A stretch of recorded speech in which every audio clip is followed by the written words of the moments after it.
No São Lucas 24 horas de hoje, o cirurgião plástico Dr. Ari Santos Silva vai falar sobre pacientes queimados e como a cirurgia reparadora auxilia no tratamento e na autoestima dos pacientes. No segundo bloco, o oftalmologista Dr. Ramon Halal e a residente de oftalmologia Dra. Bruna Gelinski vão falar sobre emergências oftalmológicas e quando buscar o pronto-socorro. E o São Lucas 24 horas começa agora!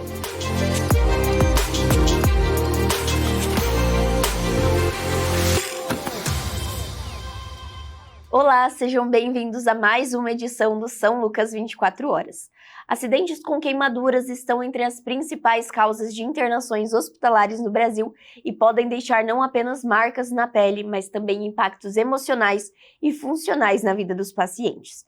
E agora nós vamos conversar com o cirurgião plástico Dr. Ari Santos Silva sobre os diferentes tipos de queimaduras, os cuidados imediatos que podem fazer a diferença no prognóstico e principalmente sobre o papel das cirurgias reparadoras que devolvem não somente a estética, mas também a função e a autoestima aos pacientes. Olá, doutor, seja bem-vindo novamente ao São Lucas 24 horas. Obrigado pelo convite, Gabriel. E hoje nós vamos falar sobre queimaduras, pacientes com queimaduras. E, doutor, é muito amplo também essa questão da queimadura, né? Existem diferentes tipos. Explica pra gente o que caracteriza uma queimadura e quais são os diferentes tipos dela também. Então, a queimadura é aquele estado, né, que a pele ela sofre uma injúria, seja por calor, né, ou seja, parte química. Então, essa pele ela reage de certa forma, se a gente fala assim, afetando as camadas dela. Então, pode ser por calor ou químico. Então, assim, a primeiro grau, por exemplo, né? Segundo grau, terceiro grau. Então, existem os graus da queimadura. Então, assim, essa injúria, né? Porque todo mundo acha que queimadura é só por fogo, né? Mas não, o produto pode queimar, né? A gente fala materiais podem queimar, né? Também. Então, a definição mais fácil é essa. É uma injúria da pele causada ou por calor ou por químico que afeta as camadas da pele, né?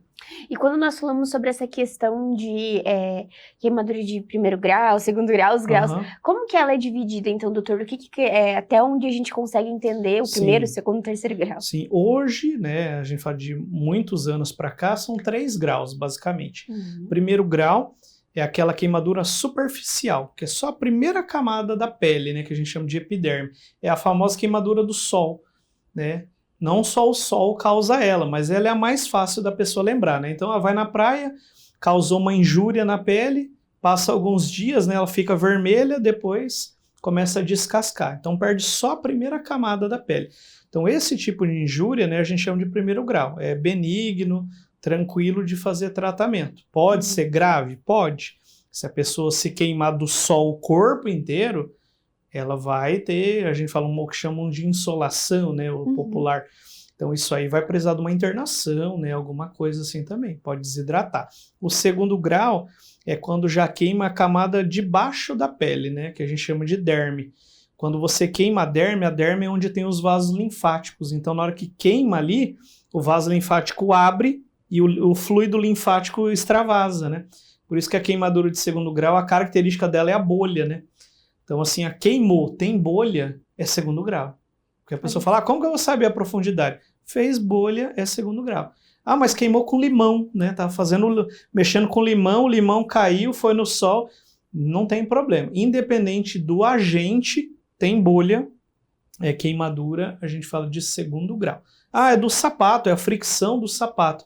É queimadura. A pessoa fala, por quê? Porque é a injúria da pele causada por algo externo, né? Então, assim, tem bolha segundo grau. O tratamento aí do segundo grau exige aí um acompanhamento médico também, né? Ela tem segundo grau profundo e superficial, que é algo mais médico para saber, mas ela exige tratamento, né? E o terceiro grau são queimaduras muito graves, né? Elas queimam todas as camadas da pele ou ultrapassa a camada da pele. Então, queimou toda a pele. O que tem embaixo é aponeurose, queima também. Músculo, queima. Osso, queima. Gordura, queima. Então, o terceiro grau ele pode queimar todas as camadas, literalmente. Ele pode atravessar tudo, né? De vaso, osso, né? Tudo, né? São queimaduras extremamente graves, queimaduras que exigem internação em centro de tratamento de queimados, exigem um tratamento com um cirurgião plástico, né? um médico normal, emergencista, não vai conseguir tratar, né? Olha só, então tem todas essas diferenciações. Tem essas diferenças. E, doutor, quando a gente fala sobre queimadura e a pele, né, quando a gente pensa sobre isso, é uma questão de dor mesmo, muito sensível. Sim. E existem, em um fórum, o doutor citou sobre essa questão das queimadas, e o doutor comentou que a dor principalmente acontece na queimadura de 2º grau, por conta dos nervos. Mas você poderia falar um pouquinho mais sobre isso também? Então a gente fala assim, quanto mais superficial, né, as queimaduras elas são mais sensíveis, porque a queima 1º grau, aquela queimadura do sol, ela arde, incomoda, né? Porque tirou a epiderme, né? Você expõe pequenos nervos que tem na primeira camada da derme, né? São nervos sensíveis, então a gente fala assim, só de encostar sente, né? Tem que passar produto, depois incomoda. O 2º grau, ele é mais sensível ainda, porque não expõe só os primeiros nervos da derme, expõe os nervos de baixo, né? Então são terminações maiores, né? Então elas captam muito mais sensibilidade. Então a queimadura de 2º grau, ela sim é uma queimadura extremamente dolorosa, exige mesmo assim uso de medicamento, sabe? Muitas vezes até infiltração de medicamento local, sabe? Da queimadura. Remédios às vezes pesados, opioides ali para ajudar, né? Mas em contrapartida, a queimadura mais grave que a gente tem, que é o 3º grau, ela não dói nada. A pessoa fala, dói pouco, né, doutor? Não, ela não dói nada. Porque como ela destrói tudo, ela destrói as terminações nervosas. Então a pessoa pode estar literalmente carbonizada, né? Aquele segmento, um membro ou uma parte grande do corpo, e ela literalmente não tem dor nenhuma, sabe? Porque foi danificado mesmo a terminação nervosa. Olha só que interessante isso também, porque muitas vezes a gente associa a gravidade ao grau de dor também, mas diferencia.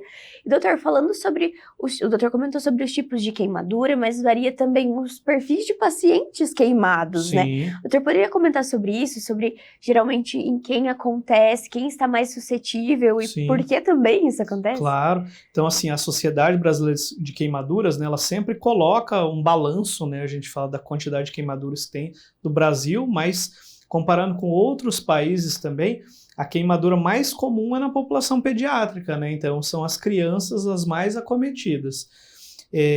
Nos países subdesenvolvidos, né? Então o Brasil incluso, queimaduras de chama, né? Então por fogo são as mais comuns, né? Porque vai acender alguma coisa para cozinhar, vai num país mais frio, né? Tem que botar fogo numa lata, por exemplo, para se aquecer, né?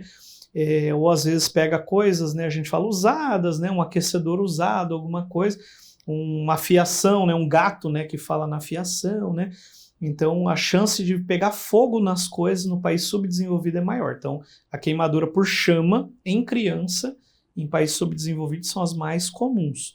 Em países desenvolvidos, né, Estados Unidos, países da Europa desenvolvidos, o mais comum são queimaduras também em crianças, né, mas a queimadura química ainda ultrapassa a queimadura por chama, né? Então, queimaduras de produtos químicos, né? Alvejantes, soda cáustica, que às vezes o pessoal guarda em casa, né?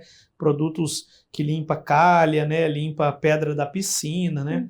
Então, é a população pediátrica também, mas aí é um pouco mais elaborado, são produtos mais ou menos de limpeza, assim, o mais comum. E, doutor, quando a gente fala sobre essa questão de queimadura, ela vai além também dessa questão da pele, né? A gente falou sobre essa questão dos tipos de queimadura, de gravidade, mas ela também ultrapassa essa questão de pele somente, né? Ela afeta todo o restante do organismo. E eu gostaria que o doutor falasse sobre isso, porque muitas vezes a gente acha que é algo somente visível, superficial, mas né? Superficial, mas afeta ainda mais. Até assim, a população médica, a gente fala, por isso nós fizemos o fórum I9 aquela vez, né? Eles acham que queimou por fora é algo da plástica, é estético, né? Assim, a pessoa esquece que a queimadura é uma das coisas mais graves que existem, né? A gente fala de injúria tecidual do ser humano, sabe? Então, desde a descoberta do fogo, né, que existe a queimadura. Então, o que acontece? Queimou a pele é a principal barreira da pele, do corpo, né? Então, ela protege contra infecções, protege para fazer o balanço da temperatura, né, do corpo. Então, perdeu ela, né, suscetível a infecções, suscetível à perda de calor. Então a hipotermia é uma das coisas mais graves que tem para um corpo humano, né? E não bastasse isso, então machucou, por exemplo, as camadas da pele, escapa fluido linfático, então a pessoa vai perdendo o líquido e a gente fala, não tem como fechar aquilo, né? Porque ela perdeu uma área, né? Então não tem como assim, é um sangramento, você vai lá e queima aquele vaso, né? Não tem como, né? É uma perda, né? A gente fala espalhada. E não bastasse isso, o fato de perder esse plasma, né, essa linfa, acaba perdendo proteína. E a proteína que é o que faz o sangue ou o líquido ficar dentro do vaso sanguíneo, né? Então, se perde a proteína, não adianta ficar hidratando o paciente também, sabe? Olha Tem só. que fazer. Mas vamos dizer assim, a gente brinca na plástica que a hidratação do paciente queimado é igual você botar água numa peneira, sabe? Porque você coloca a água, ele perde na mesma velocidade com que você coloca, né? Olha, são muitos detalhes que a Muitos gente não detalhes, para é, para sim. pensar, né, Aham. doutor? E falando sobre essa questão dos tipos de queimadura ainda, a gente tem essa Sim. questão do fogo, vai acender a churrasqueira também, né? Que eu acho que na Sim. nossa região acontece bastante Sim, isso sim, também, né, aham, doutor? sim, No caso do adulto, é uma das causas também. sim.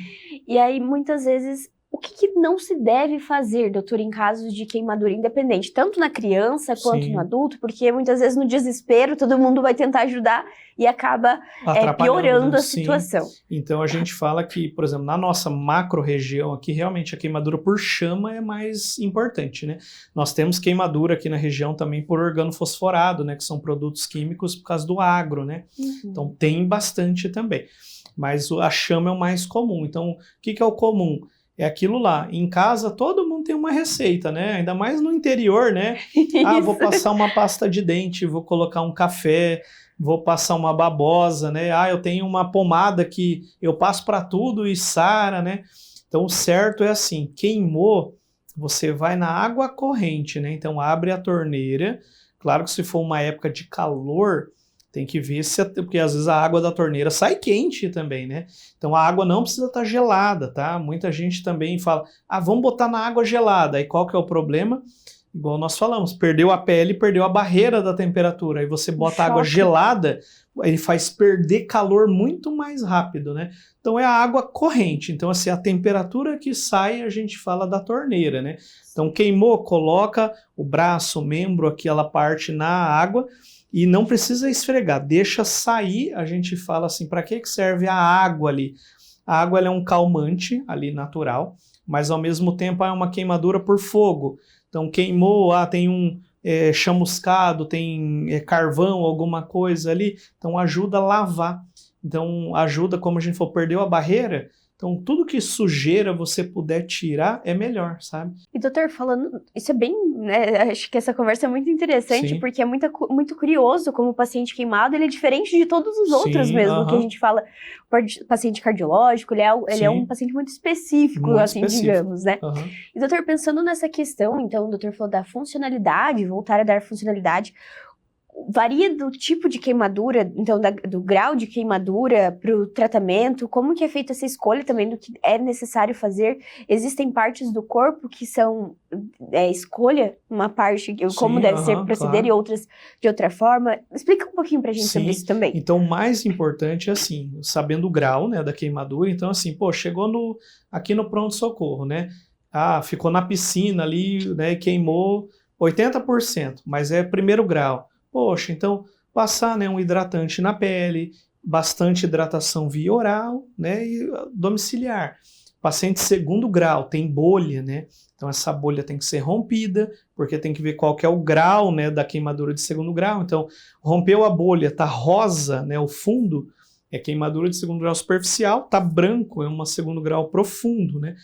Então por que depende disso? Porque igual nós falamos, porcentagem, internação hospitalar. Entendi. Segundo grau, o tratamento são os curativos que nós chamamos de Allen e Koch, que é o nome do pessoal que criou na década de 40, sabe, assim, né? Esse tipo de curativo é usado até hoje, 80 anos usando o curativo e não tem nada melhor, né? Então, o curativo de Allen e Koch são os curativos de 4 camadas que nós falamos, né? Então, primeira camada hoje, né, é sulfadiazina de prata, depois é morin ou rayon, que é o nome do produto, que é uma fibra, né, ou sintética ou natural que a gente coloca, né? Aí nós colocamos um gaze para puxar essa umidade, então pode ser gás de metro, gás normal, né? Aí algodão ortopédico, né, para fazer o aquecimento, e a atadura de crepe, né, que é a faixa, né, que o pessoal fala, que é para isolar todo o conjunto. Então, o segundo grau é o curativo de Allen-Koch. Então, por isso que é importante o ambiente hospitalar estar ciente desse curativo, sabe? Porque muitos, né, por isso nós fizemos o fórum lá também, muita gente não sabe fazer esse curativo. Ele é muito simples de fazer, qualquer hospital, até unidades né, do SUS tem, né, e precisa. Agora o terceiro grau, que é o que exige um tratamento mais especializado, né, que precisa do cirurgião plástico, e é o que nós precisamos, digamos assim, mais trabalho para você conseguir. Então, por exemplo, a parte de reabilitação, então, são as articulações o mais importante. Então, nós falamos, teve uma queimadura de terceiro grau, né? Então, a queimadura do terceiro grau, ela não regenera. Então, o que acontece? Queimou terceiro grau, tem que ter uma enxertia de pele. Se não colocar uma pele nova ali, vai criar uma retração cicatricial, né? Então, no pescoço. O pescoço vai cicatrizar colado. Vai colar o braço junto do corpo, vai colar a perna ali. Então, assim, nós temos que reabilitar. Então, queimaduras de articulação, o ideal é tentar fazer enxertos de pele maiores, né? Para poder, a gente fala, liberar essa articulação, né? Face também, enxertia de pele, né? Outras áreas, como costas, abdômen, a gente consegue hoje fazer os curativos biológicos, né? Que a gente usa, por exemplo, nós temos, né, peles, né, de animais, né? Então tem a pele de tilápia, tem pele bovina, né, pele porcina, né? Que os bancos de pele, né, que existem em vários estados, o banco de pele, né? Que você pode usar também a pele humana do banco de pele, né? Para colocar nessa pessoa, né, para ajudar, né, a gente fala nesse curativo. Então, sempre nós focarmos nas áreas nobres. Então, a área nobre é o quê? A articulação, tendão exposto, né, vasos expostos, né, e a gente fala funções. Então, mão, na face, né, a boca, né, porque é por onde se alimenta, o olho, se o globo ocular está intacto, então para o paciente manter essa visão, né. Então, é sempre articulações, áreas nobres, que é o que exige uma atenção especial.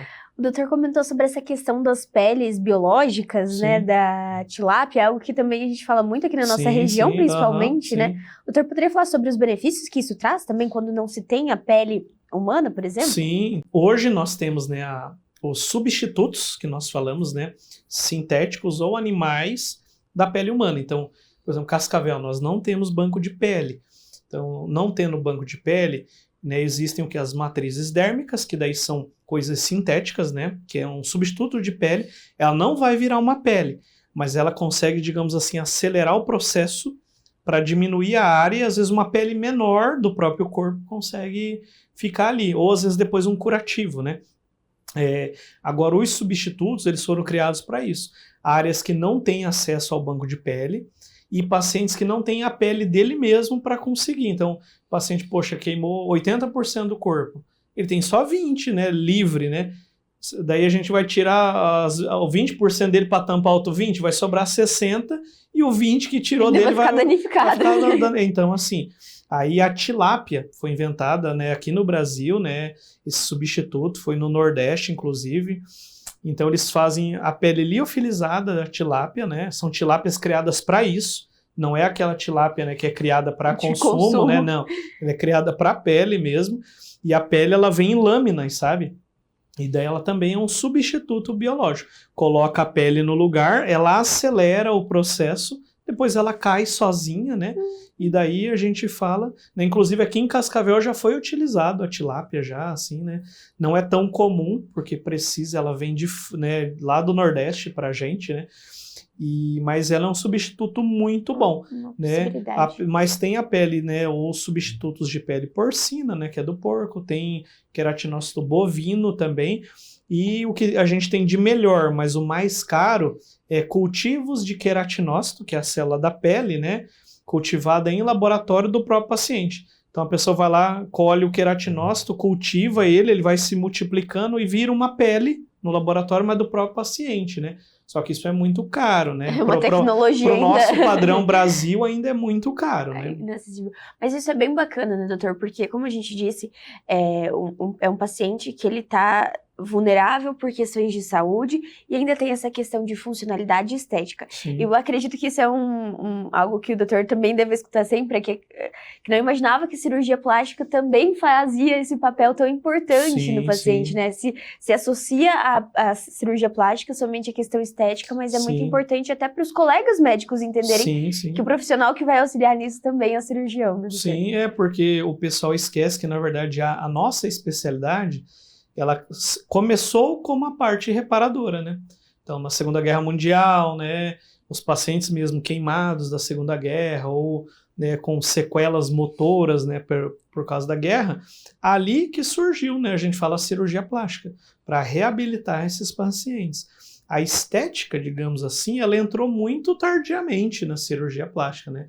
Então, a partir da década de 50, de 60, né? Então, a nossa especialidade, que é centenária, né? Na verdade, a maior parte dela é a parte né, da reparadora.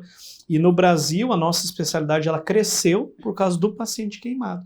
Né? O Dr. Ivo Pitangui, que ele criou o primeiro serviço, né, de residência de cirurgia plástica, que foi na Santa Casa do Rio de Janeiro. Então, lá, quando ele criou o serviço especificamente para o paciente queimado na época, sabe? Dali que aqui o serviço cresceu, né? A gente fala, o paciente queimado virou reabilitação de outras áreas, aí entrou a estética, e ali foi a gente, digamos assim, um embrião para os outros serviços de residência aparecerem no Brasil, né? E hoje o Brasil ele é referência em cirurgia plástica, parte mundial, né? Então a gente fala o embrião do Dr. Pitangui, ele fala cresceu e virou o que a gente é hoje. Que bacana. E doutor, falando ainda sobre essa questão de cirurgia plástica, daí no lado da estética, no queimado, tem um tempo que precisa, tipo, porque quanto tempo a gente leva de recuperação em média para uma queimadura ela cicatrizar e voltar ao que era, mas que não era, na verdade, né? Ela não volta ao que era exatamente. Sim. E o que pode ser feito, qual que é o tempo de processo para isso, até para chegar nessa parte de voltar à funcionalidade, voltar à parte até mesmo visível da pele de novo. Então, assim, a queimadura de primeiro grau, então ela é a queimadura mais fácil, né? A gente fala de recuperação, 7 a 10 dias, a pele descascou, já está nova de novo. Segundo grau, ela pode levar até 3 semanas, desde que esteja sendo tratado corretamente, né? Então, com aquele curativo de Allen-Koch, né? Um adendo que a gente fala, por isso que é importante procurar, né, o serviço médico. Porque que acontece? Se você, tem uma bolha, não, estoura sozinho em casa, vou passando, né, gelatina, lá, qualquer coisa que a gente falou. Você demorar para ir para um serviço médico, você pode fazer essas 3 semanas virarem 2 meses, por exemplo, ou até mais. Então, por isso que, assim, 3 semanas, desde que tratado até os primeiros 3 dias, né? Então, assim, queimou. O certo é tratar no dia, né? Mas, mora numa área muito remota, né? Deixou. Ok. 48 horas, 72 horas, ok, né? Até 3 semanas bem tratado, né? Agora, a queimadura de terceiro grau, ela não tem um prazo, porque a gente precisa que aquela área esteja pronta, né? Então, assim, queimou terceiro grau, então queimou todas as profundidades, músculo, tudo ali, então vai desbridar, aí o corpo vai regenerar uma parte daquilo, vai desbridar novamente, regenerar, aí o que sobrar, nós falamos, né, depois de todos os desbridamentos, cicatrização, então a sequela, né, então fez um bloco cicatricial ali, o braço não levanta, então a gente tem que esperar aquilo acontecer, pode demorar 2 meses, 3 meses, 6 meses, 1 ano, sabe? Então, a partir dali que a gente vai começando a reabilitação. Não tem um prazo, porque infelizmente essa pessoa mora numa área, por exemplo, muito difícil acesso, né? Uma população muito que não tem o acesso à saúde, né? Então, às vezes ela fica anos com aquela queimadura, com aquela sequela, né? Então, assim, e uma coisa que é muito importante que até os médicos mesmo às vezes deixam de lado, que é o quê? A queimadura, ela vai, digamos assim, ser um sinal não só físico e psicológico para você, mas ela precisa de uma atenção para o resto da vida. Porque que acontece? Existe um tipo de câncer específico do paciente queimado, sabe? Então, a cicatriz da queimadura, ela pode gerar um câncer específico, né? Que a gente chama de úlcera de Marjolin, que é o nome do cirurgião francês que descobriu, né, essa doença. Então, a úlcera de Marjolin é um carcinoma espinocelular da pele, né? Só que ele é específico de cicatriz de queimadura. Doutor, quando a gente fala sobre queimadura também, pra gente encerrar nossa conversa, queimadura é um acidente que ele é evitável muitas vezes, na maior parte das vezes, né, doutor? Então eu gostaria que o doutor encerrasse a nossa conversa justamente lembrando, ligando esse alerta para nossa população, que para não chegar ao ponto de precisar de um tratamento como esse, como o doutor disse, mas se precisar, tem um tratamento, claro. Porque como a gente disse, e pode aprender muito nessa conversa, é que um paciente queimado ele não é como o outro, né? Então a gente tem que ter uma atenção maior e o cuidado redobrado para que não aconteça na nossa casa, na nossa família, exatamente, com quem a gente ama ou até com nós mesmos. Claro, né? Então a gente fala assim, nós estamos numa região, né, que o povo gosta de fazer um churrasco e tal, então, poxa, acenda, né, a gente fala do jeito certo, não tente inventar, né, para acender ali, né, não mantenha produtos inflamáveis próximos, né? Então não acenda com gasolina, né? Não jogue o álcool em cima, né? Nós temos disco de álcool, né? Coisa que dá para comprar, é muito mais fácil para acender. A gente fala assim, panelas quentes, essas coisas, poxa, no fogão coloca na boca de trás, né? Para a criança não segurar e jogar, né? A gente fala, né? Puxar a panela para ela, né? Então, assim, utensílios que ficam quentes, né? Então, uma torradeira elétrica, um forno, né? Um air fryer, alguma coisa que pode aquecer, mantenha mais alto, né? Para a criança não ter acesso, né? E nas queimaduras químicas, então, né? Aqui no Brasil é muito comum que a gente deixa tudo, né? Embaixo, né? Então, você vai lá na área de serviço, tá tudo embaixo as coisas, né? Então, tente guardar em armários, né, que você possa fechar, né? Evite colocar, né, a gente fala, os produtos em garrafas de outra coisa, né? Então, a criança vai ver uma garrafa, por exemplo, de suco, aí você vai lá e bota uma soda cáustica que é transparente, a criança vai achar que é água, né? Então, é o acidente que mais acontece no Brasil de ingestão de soda cáustica por criança, né? Então, por quê? A criança vê lá, ela vai lá e toma aquilo, né? Então, cuidar. Então, produtos químicos, principalmente aqueles, né, diabo verde, aqueles produtos mais graves, poxa, esconde aquilo, deixa num lugar que é só você que sabe que tem, né, longe do alcance da criança. Então, a mensagem seria essa, né? Então, tentar diminuir, né, essas chances. Claro que um acidente pode acontecer, né?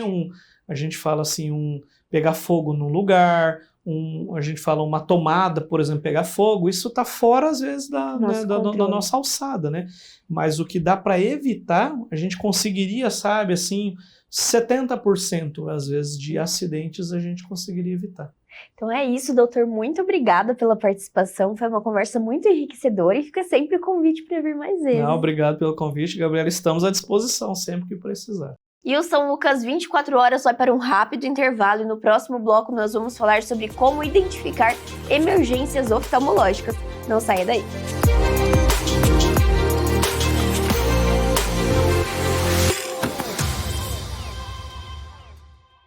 São Lucas Hospital Center. Atendimento de urgência e emergência. Cascavel.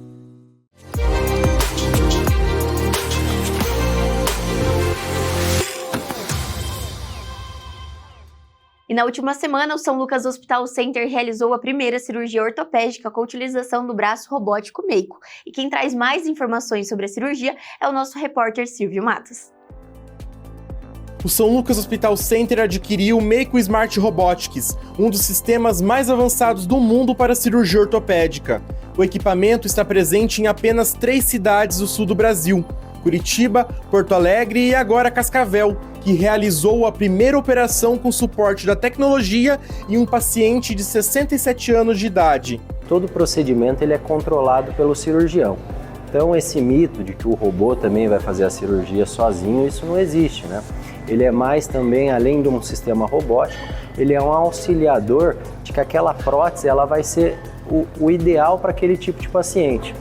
Uma coisa muito interessante é ao final da cirurgia, a gente consegue fazer todos os tipos de teste com mais fidedignos, digamos assim, que o paciente possa também ter aquela prótese individualizada, especial para aquele tipo de paciente e ter uma evolução, uma durabilidade maior desse tipo de prótese. A cirurgia ortopédica assistida por braço robótico começa aqui, no centro de imagens. Por meio da tomografia computadorizada, é realizado um exame com protocolos técnicos específicos. Após isso, as imagens são enviadas para processamento nos Estados Unidos.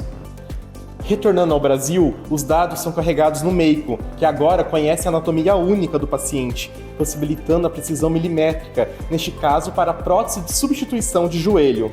Conforme o fabricante, em casos como o do primeiro paciente a passar pela cirurgia em Cascavel, o Meico permite que os cirurgiões tenham uma experiência cirúrgica mais previsível e com maior exatidão, devido à combinação de técnicas, com a inclusão de imagens em 3D.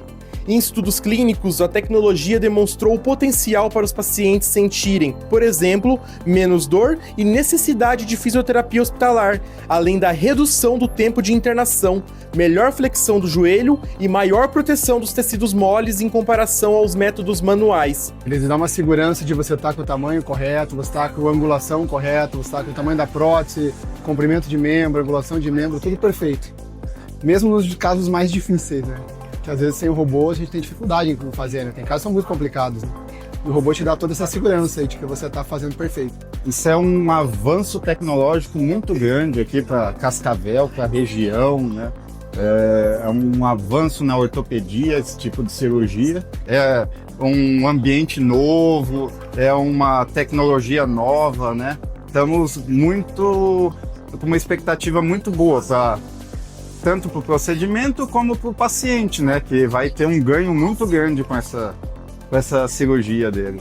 A preparação para a primeira cirurgia envolveu equipes médicas, de enfermagem, engenharia clínica, administração e ainda times da empresa Stryker, desenvolvedora do Meico. Todos os nossos cirurgiões estão muito preparados, né? O Eduardo vai fazer a primeira cirurgia hoje, ele já fez outras cirurgias com esse robô fora de Cascavel, ele fez o curso, está 100% preparado. Então isso nos dá uma tranquilidade também. E claro, a busca dessas inovações, dessas novas tecnologias, faz parte do DNA do Hospital São Lucas. Nós temos todo um estudo em cima, a gente também se prepara com cursos, né? Hoje o hospital ele disponibiliza cursos para que a gente aprenda a tecnologia, porque não é só o médico. Quem está pro lado de fora da cirurgia, então deu um problema no equipamento, a gente tem que estar ali disponível e saber o que está acontecendo.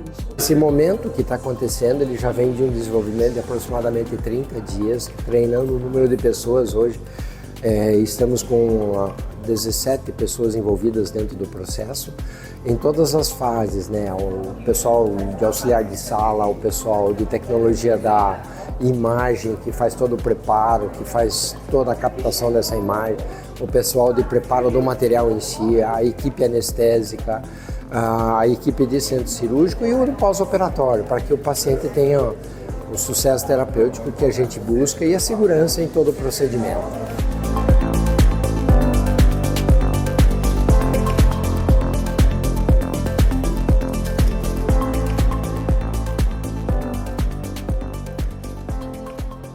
Obrigada, Silvio. E agora nós vamos falar sobre um assunto bem importante, a saúde ocular. E deixa eu te perguntar uma coisa, você sabe como identificar uma emergência oftalmológica e quando é indispensável procurar o pronto-socorro? Para esclarecer essa dúvida e muitas outras, eu converso hoje com o oftalmologista Dr. Ramon Halal e com a residente em oftalmologia do São Lucas Hospital Center, doutora Bruna Gelinski, que vão nos orientar sobre os principais sinais de alerta e os cuidados necessários diante dessas situações. Olá, doutores, sejam bem-vindos ao São Lucas 24 horas. Muito obrigada. E hoje nós vamos falar sobre emergências oftalmológicas. Dr. Ramon, começa explicando pra gente, então, o que configura, o que caracteriza uma emergência oftalmológica. Gabriele, obrigado pelo convite. Então, tradicionalmente, emergências oftalmológicas seriam situações de intensa dor ocular ou de baixa visão súbita. Porém, é muito difícil, pelo sintoma apenas, a gente caracterizar uma emergência oftalmológica. Às vezes o paciente tem uma mosca volante, que para algumas pessoas é uma situação rotineira, enxergar um pontinho preto. Pode ser o início de um descolamento de retina. Então, A emergência no oftalmo, é difícil a gente dizer ao certo o que seria uma emergência, né? Aquele paciente que tem apenas um olho, né, funcionante, que está sentindo uma discreta perda de visão, isso talvez fosse algo importante. Então, a gente está aqui à disposição para esclarecer as dúvidas das pessoas e sempre dizer que se o paciente está com dor, se a visão caiu, é importante ele procurar, né, o atendimento oftalmológico o quanto antes. Porque às vezes uma queixa aparentemente boba, né, pode se tornar uma perda irreparável para a visão desse olho. Então, nós temos uma diferença entre a emergência de um pronto atendimento, que a gente é mais popularmente conhecido. Na oftalmologia é um pouquinho diferente isso, né, doutor? Então, o doutor poderia dar um exemplo, talvez, pra gente, dessa diferenciação de que quando o pessoal busca o pronto-socorro de uma queixa tradicional e quando na oftalmologia também é diferente? Eu creio que a principal causa de procura no nosso pronto atendimento aqui no São Lucas seja corpo estranho, né? Isso, um corpo estranho. Que a parte anterior do nosso olho, ela é muito inervada, é a parte mais inervada do corpo inteiro, né? A córnea, que é a parte anterior do nosso olho, ela é 400 vezes mais inervada que a pele. Então, uma mínima fagulha, um corpo estranho que cai ali, já causa intenso desconforto. E o paciente não consegue piscar, lacrimeja, e geralmente ele procura o pronto-socorro por essa queixa de dor e tudo mais. Que é uma coisa simples de ser retirada, mas que, se não realizada dentro de 48 horas, pode virar uma infecção, um problema maior. Isso é bem bacana, a gente já vai falar sobre isso também. Então, doutora Bruna, essa é uma das principais queixas, essa questão do corpo estranho. Mas dentro de corpo estranho a gente tem uma ampla, um termo muito amplo também. No dia a dia, o que vocês percebem, então, de atendimento, o que chega tanto no adulto quanto no infantil também pode acontecer, né, doutora? Então, explica um pouquinho pra gente. Então, assim, aqui no São Lucas, o pronto-socorro oftalmológico atende bastante demanda de corpo estranho, devido à solda, então fagulha de ferro é muito comum. Às vezes chega o final de semana, eles vão fazer alguma atividade de jardinagem, sem o óculos de proteção, voa algum corpo estranho no olho, isso é bem comum. Também outra coisa que é comum além do corpo estranho é a queimadura química. Às vezes mexem com planta, não higienizam a mão da forma correta, levam no olho e acaba irritando bastante. Olha só, então pode chegar o paciente nessa situação em que é importante também procurar um atendimento mais rápido, né? A gente tem essa questão de tempo, que eu acho que surge uma dúvida também, né?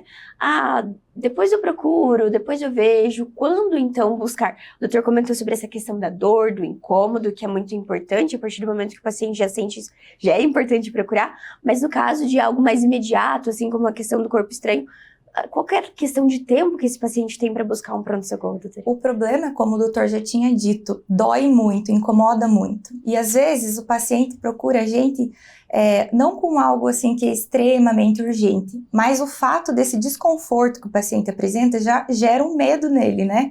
Meu Deus, meu olho. Então eles chegam lá, a gente geralmente consegue resolver na grande maioria dos problemas, acalma o paciente, vê se precisa solicitar algum retorno depois. Mas em relação a isso.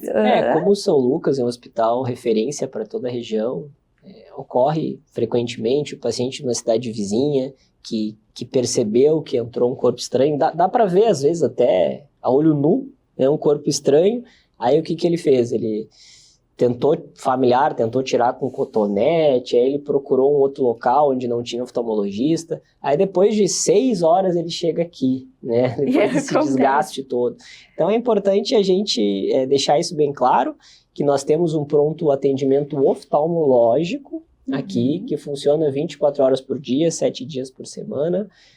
Caso alguém esteja, né, com uma emergência ocular, que considere uma emergência, pode nos procurar, que o paciente, após uma triagem, ou por parte do pessoal da pediatria ou da clínica médica, então ocorre essa triagem, primeiramente, vai acionar a oftalmologia. Ai, que bacana. Então, só pra gente esclarecer, então ele passa pelo pronto-socorro tradicional, com o clínico geral, e aí então é acionado o time para que ele seja atendido. Nessa lógica, mais ou menos, dos atendimentos. Ele é atendido ou pela parte da pediatria, que a gente atende muita criança também, ou pela parte da clínica, e então, né, se for de fato uma queixa oftalmológica, eles ligam pra gente. E, doutor, quando a gente fala sobre essa questão da pediatria, também surge bastante alguns casos comuns e incomuns, né? Porque quando a gente fala de criança, é questão de brinquedo, de contato, como a doutora falou. Então, também tem um padrão de atendimento, geralmente, que pode acontecer, que vocês esperam quando chega na pediatria? Sim. A pediatria acontece de mais variados casos, né? Recentemente, um caso bem, né, que a gente não vai esquecer, né, Bruna? Foi uma criança que foi 7, 8 anos, que foi mordida no rosto por um cachorro. E foi uma mordida bem forte, mordeu a nuca e tudo mais, mas acometeu muito a região da pálpebra. Então, o paciente estava com um sangramento muito grande palpebral, difícil a gente avaliar, né? O paciente com dor, né, chorando. Como que estava o globo ocular?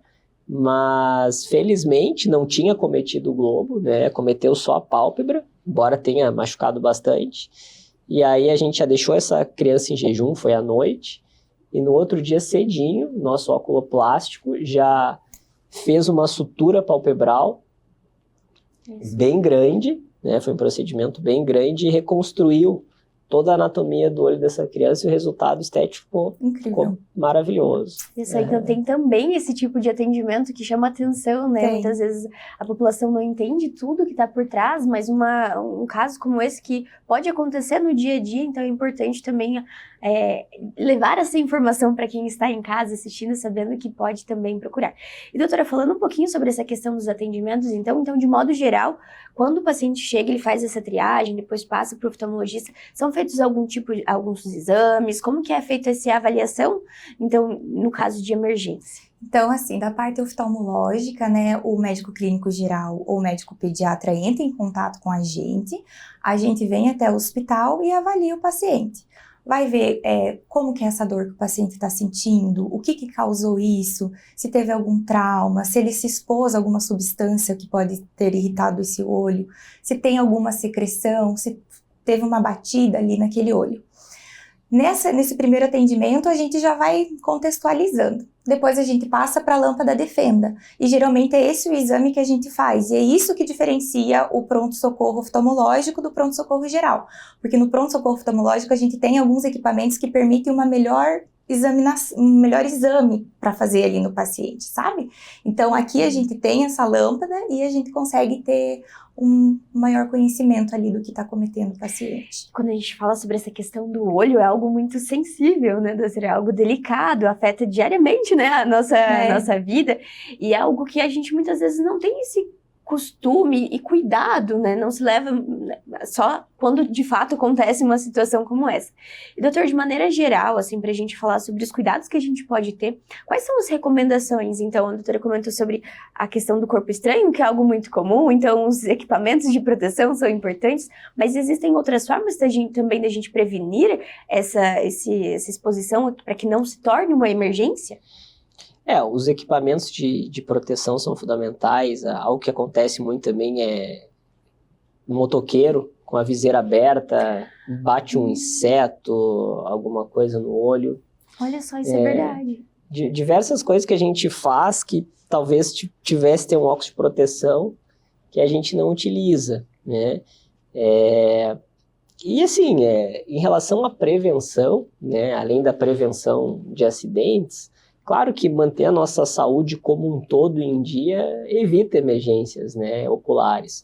O paciente que tem um diabetes descontrolado, uma hipertensão descontrolada, ele tem um risco aumentado de ter eventos vasculares no olho, né, que vão levar a uma emergência oftalmológica, uma oclusão venosa, um descolamento de retina. Então, esses pacientes que não estão com a saúde, né, do corpo do organismo em dia, eles têm, obviamente, um risco aumentado de ter problemas oculares. Então, falando sobre prevenção, manter nossa saúde em dia, talvez seja o mais importante.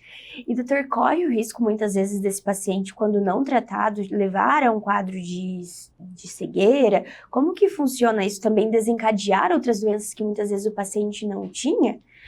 No caso de tanto de um corpo estranho ou quanto de essa questão da diabetes, da hipertensão, a doutora pode começar e a doutora pode complementar também sobre isso? Não, com certeza, esses acidentes, esses outros eventos, eles acabam desencadeando uma série de outros eventos, né? Então, um corpo estranho, não tratado, pode levar a uma infecção ocular.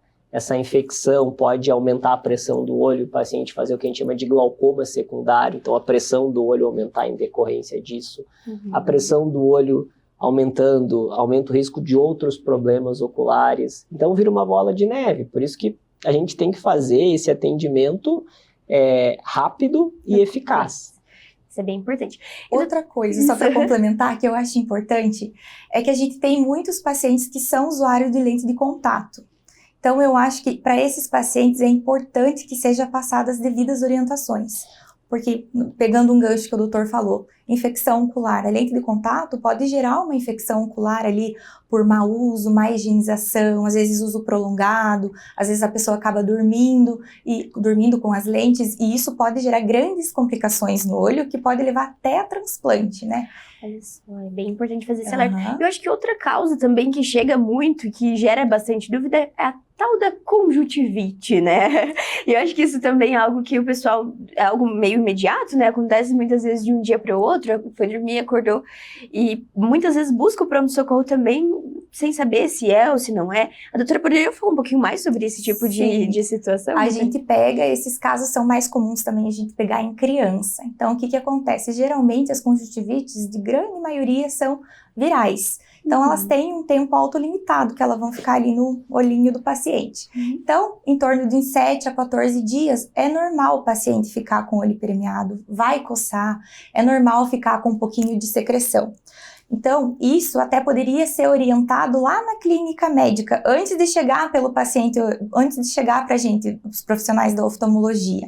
Porque às vezes acaba assustando, né? Mas aí a gente orienta os pacientes, explica, passa lá os colírios que a gente acha necessário e explica para o paciente que realmente demora um pouco para melhorar. Tem pessoas que vão melhorar em 3 dias, tem outras pessoas que vão ficar ali 1 semana com o olho mais irritado. Diferentemente dos casos de conjuntivite que tem alguma secreção mais purulenta, daí isso a gente já precisa ter um cuidado um pouco maior. E de modo geral, os tratamentos são clínicos mesmo para essas condições, assim, não precisa de uma intervenção cirúrgica, ou tem casos que realmente o doutor vai precisar, como no caso desse paciente infantil que o doutor citou. De maneira geral, o manejo da conjuntivite ele é clínico, mas o termo conjuntivite, ele significa apenas a inflamação da conjuntiva do olho, né? Independente da etiologia, independente da causa. Então, essa conjuntivite, como a Bruna falou, na maioria dos casos que procura o pronto atendimento, ela é viral. Mas ela pode ser uma conjuntivite bacteriana, pode ser uma conjuntivite alérgica, pode ser uma conjuntivite química, né? Caiu algo irritante no olho, fez uma inflamação ali. É importante a gente diferenciar as causas, tanto para o tratamento quanto para orientar a pessoa, né? Não necessariamente ela está com uma conjuntivite viral, que precise ser afastada do trabalho. Justamente, acho que surge essa dúvida. Não necessariamente. Né? Às vezes é uma conjuntivite química, conjuntivite alérgica, que tu não transmite para os outros, né? Porém, há conjuntivites bacterianas e conjuntivites virais que complicam.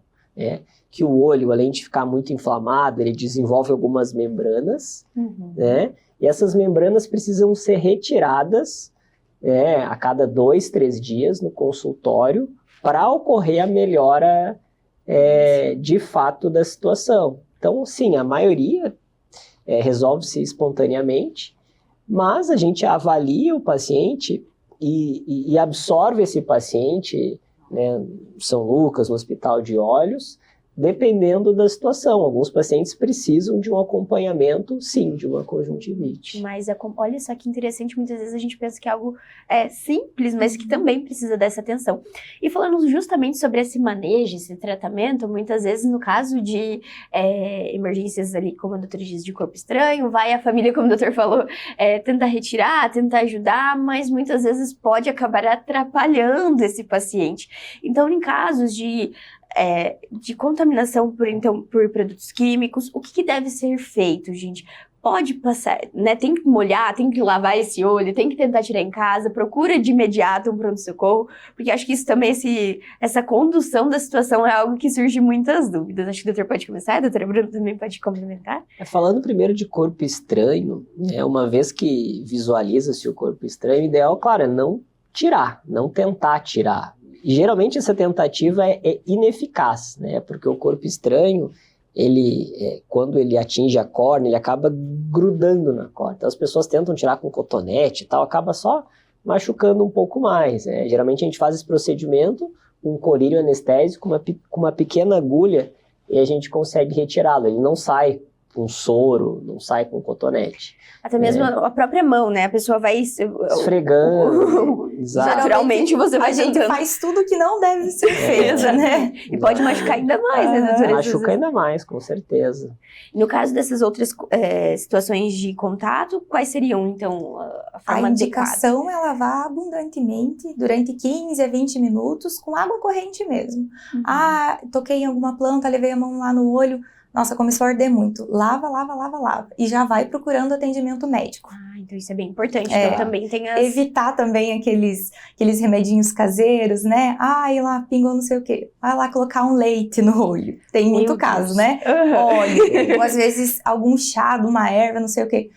Isso daí não é muito recomendado. Pode piorar essa Pode piorar e pode piorar bastante. A gente tem muito essa questão cultural, né, doutora, de tentar solucionar tudo em casa, mas o melhor é procurar um atendimento disso. Mas é bem como a Bruna falou, a queimadura química, né, por algum produto de limpeza, enfim. Isso o paciente pode fazer antes mesmo de procurar o hospital, que é lavar abundantemente o olho com soro, se não tiver soro, com água corrente, com o que tiver.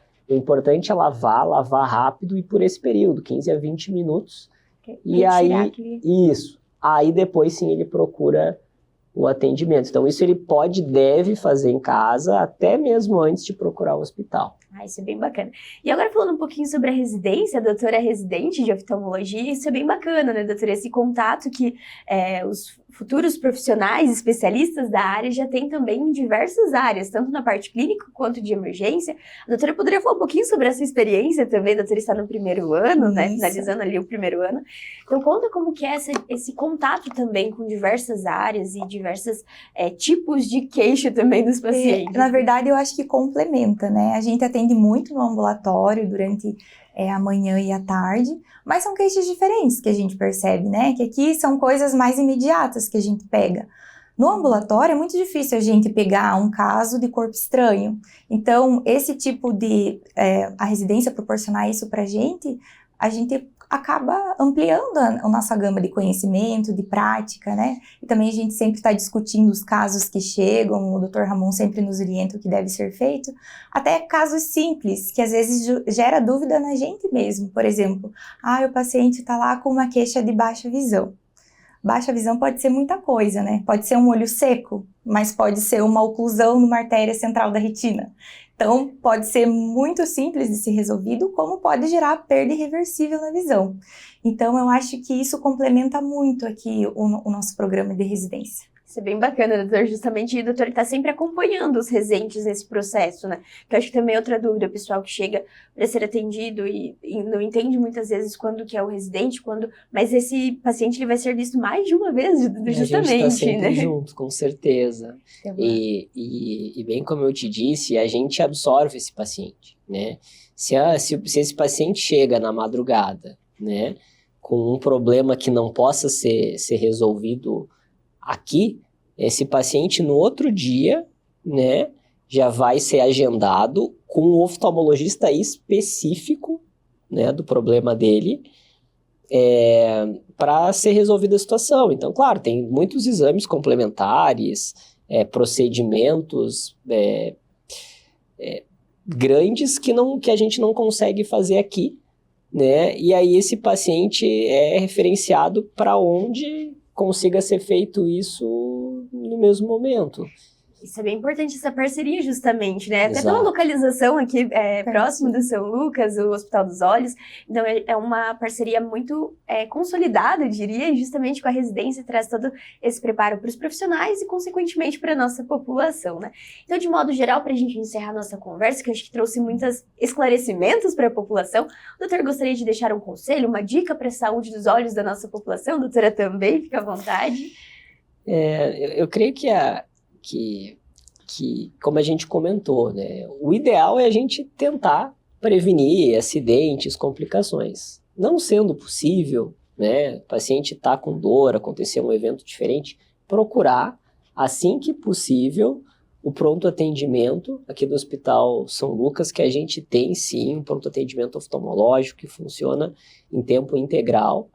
E se não conseguirmos resolver naquele momento, né, o que é a grande minoria dos casos, esse paciente vai ser referenciado para o hospital de olhos e a gente vai resolver assim que possível. Ele vai ser orientado sobre o que ele tem e o que ele precisa fazer para resolver. Perfeito. Doutora, por favor.